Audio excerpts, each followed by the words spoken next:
ಬೆಳಿಗ್ಗೆ ಎದ್ದು ಟ್ರಿಮ್ ಮಾಡಿಸ್ಕೊಳ್ಳೋಣ ಅಂತ ಸಲೂನ್ ಕಡೆ ಹೋದೆ. ಟ್ರಿಮ್ ಮಾಡಿಸ್ಕೊಂಡು ಫ್ರೆಶ್ ಅಪ್ ಆಗಿ ಡೈರೆಕ್ಟ್ ವೇರ್ ಹೌಸ್ಗೆ ಬಂದೆ.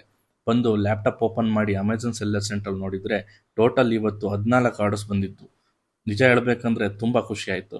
ಸೊ ಅವನ್ನೆಲ್ಲ ಒಂದೊಂದಾಗಿ ಪ್ಯಾಕ್ ಮಾಡಿ ಡೆಲಿವರಿ ಬಾಯ್ಗೆ ಹ್ಯಾಂಡ್ ಓವರ್ ಮಾಡಿದೆ.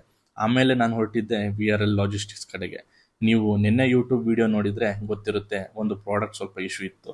ಸೊ ಈಗ ಆ ಇಶ್ಯೂ ಎಲ್ಲ ಸಾರ್ಟ್ ಔಟ್ ಮಾಡಿ ಆಫೀಸ್ನಿಂದ ಕಾಲ್ ಮಾಡಿ ನಿಮ್ಮ ಪ್ಯಾಕೇಜ್ ರೆಡಿ ಇದೆ, ಬಂದು ತೊಗೊಂಡು ಹೋಗಿ ಅಂತ ಹೇಳಿದರು. ಅದಕ್ಕೆ ಈಗ ನಾನು VRL ಲಾಜಿಸ್ಟಿಕ್ಸ್ ಕಡೆ ಹೋಗ್ತಾ ಇದ್ದೀನಿ. ಹೋಗ್ತಾ ಇರುವಾಗ ಯಾಕೋ ಸ್ವಲ್ಪ ಹೊಟ್ಟೆ ಹಸಿತಾ ಇತ್ತು. ಸೊ ಮೊದಲು ಏನಾದರೂ ತಿನ್ಕೊಂಡು ಹೋಗೋಣ ಅಂತ ಗಾಡಿ ಸೈಡ್ಗೆ ಹಾಕಿದೆ. ನೋಡಿದರೆ ನನ್ನ ಅದೃಷ್ಟಕ್ಕೆ ಅಲ್ಲಿ ಚಪಾತಿ ಇತ್ತು. 2 ಚಪಾತಿ ತಗೊಂಡು ಪಲ್ಯ ಹಾಕಿಸ್ಕೊಂಡು ಆರಾಮಾಗಿ ಹೊಟ್ಟೆ ತುಂಬ ತಿಂದೆ. ಊಟ ಮುಗಿಸಿ ಮತ್ತೆ VRL ಲಾಜಿಸ್ಟಿಕ್ಸ್ ಕಡೆಗೆ ಹೊರಟೆ.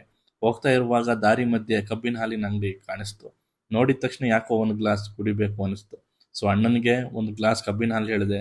ಅಣ್ಣ ಕಬ್ಬನ್ನ ಯಂತ್ರಕ್ಕೆ ಹಾಕಿ ಇಂಥ ಜ್ಯೂಸ್ ತೆಗೆಯೋದು ನೋಡ್ತಾ ಇದ್ದರೆ ನನಗೊಂದು ಥಾಟ್ ನೆನಪಿಗೆ ಬಂತು. ಜೀವನ ಕೂಡ ಈ ಕಬ್ಬಿನ ಹಾಗೆ. ಕಬ್ಬನ್ನ ಎಷ್ಟು ಹಿಂಡ್ತಾರೋ ಅಷ್ಟು ರಸ ಹೊರಗೆ ಬರುತ್ತೆ. ಅದೇ ರೀತಿ ನಮ್ಮ ಲೈಫ್ ಕೂಡ. ನಾವು ಎಷ್ಟು ಪುಷ್ ಮಾಡ್ಕೊಳ್ತೀವೋ, ಎಷ್ಟು ಕಷ್ಟಪಡ್ತೀವೋ ಅಷ್ಟು ನಮ್ಮೊಳಗಿನ ಟ್ಯಾಲೆಂಟ್ ಮತ್ತು ಸ್ಟ್ರೆಂತ್ ಹೊರಗೆ ಬರುತ್ತೆ.